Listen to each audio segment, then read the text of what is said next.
Mutton பாயா சட்டுன்னு ready பண்ணிட்டேன். So பார்த்தீங்களா, நான் பண்ண மட்டன் பாயா எப்படி இருக்குது, பார்க்குறதுக்கே ஜூஸியாக எம்மியாக இருக்குதா? ஸோ அதுதான் நான் செஞ்ச மட்டன் பாயா. அண்ட் நெக்ஸ்ட்டு வந்து நான் பிரியாணி செய்ய ஸ்டார்ட் பண்ணிவிட்டேன். மட்டன்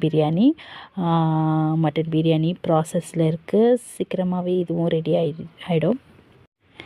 எனக்கு வந்துட்டு பிரியாணி செய்யவே வராது. ஃபஸ்ட்டெல்லாம் பண்ணால் கூட எப்படி இருக்கும்னா தக்காளி சாப்பாடு மாதிரியே இருக்கும் சேம். பட் இப்போ வந்து நல்லாவே செய்ய கற்றுக்கினேன்.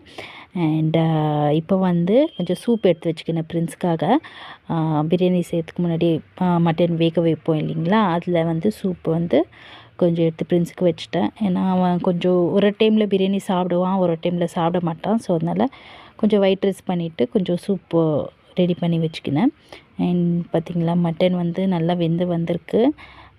ஸோ மட்டன் பிரியாணி சீக்கிரமாக ரெடி ஆகிடும். அண்டு நெக்ஸ்ட்டு வந்து கொஞ்சம் பாயசம் பண்ணேன்.